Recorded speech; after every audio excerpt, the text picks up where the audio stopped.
My name is James Benedict, and this is my story called The Contest. There once lived in the land of Norse a very powerful king, King Justin III. He was married and he had one daughter named Candice. She was the most beautiful woman in the entire kingdom. She was in her early 20s. She was not only beautiful, she was extremely intelligent. She was the best student in all her schools. She was a chess champ. So she drove her horse Faithful all the way through the kingdom, and she gave out food, certificates. She helped everyone. Everyone loved her. So one day she disappeared. They never knew where she went. After a few weeks, there was a tremendous storm. It was the worst storm in the history of Norse. Thousands of animals, people were killed, flowed into the river, into the Salem Ocean. It was horrible. People were angry. They were upset at the king. They were upset at the government. So the king got a special meeting with two of his advisors, Edwin and Solomon. Edwin said, "We're in real trouble, king. I heard people everywhere. They're conspiring against to take you out to kill you."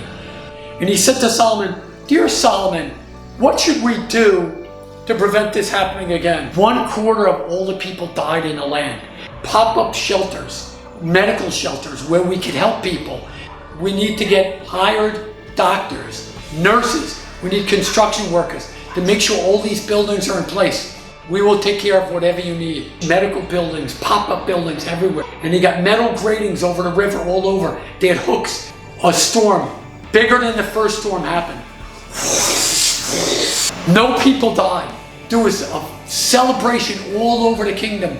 The king said, "I'm going to have 6 days of festival for everyone in my kingdom. And the last day, the 7th day, I'm offering my daughter, Candice, to the lucky man in marriage." People were screaming. Young men in the kingdom said, "I never would ask her out. I'm definitely going to marry the king's daughter." Everyone was eating till their heart's content. They went home, slept. They had another day of feasting. On the last day, they had a line of 264 men. She got it down to 60, then 30. She got it down to 4 young men. So the contest was ready. The first person was the archer. "Why, young man, should I let you marry my daughter?" He said, "You see, queen, the side of the castle over there was very far away.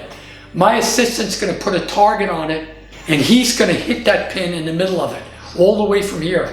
The queen said, "I don't understand how he's going to do it, but you have your chance." He was ready to shoot.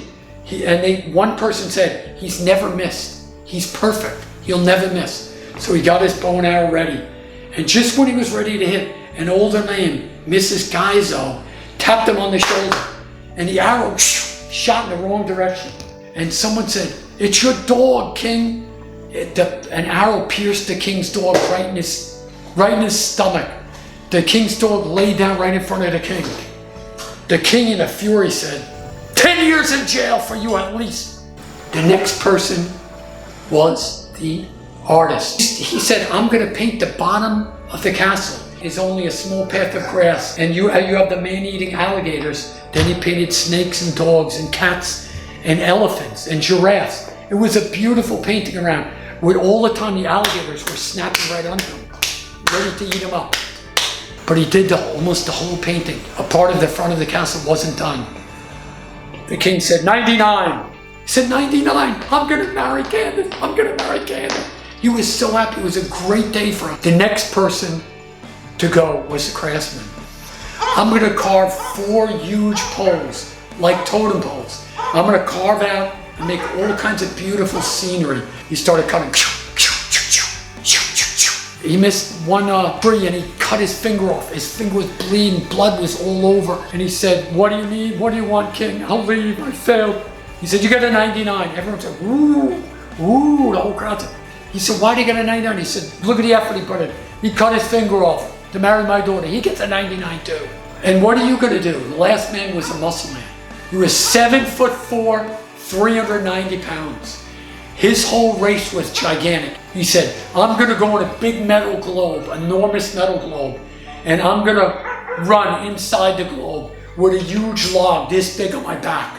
When I start running, I'm going to get bread out of my pouch and grape juice." Muscle man and his 5 goons carried with huge chains this huge metal globe. So he reached down, and he picked up this enormous log on his shoulder. He went in there and the whole ground shook, and suddenly the gears moved. The whole thing started moving, and he started running at a short speed. He started to drink a little grape juice. Suddenly, he threw up all over. He dropped the log. He started walking home. The king said, "You're not done." And he said, "What do you mean I'm not done?" He said, "You get a 99 too." He hugged the king and he crushed the king. The king said, "Please, no more." He said, "We have 3 99s, the king said. "Me and my dear wife will get the 3 men together rather, and we will decide who gets to pick to marry Candice." Thank you for looking. Stay tuned for part 2. The contestants will all face the king in a surprise ending.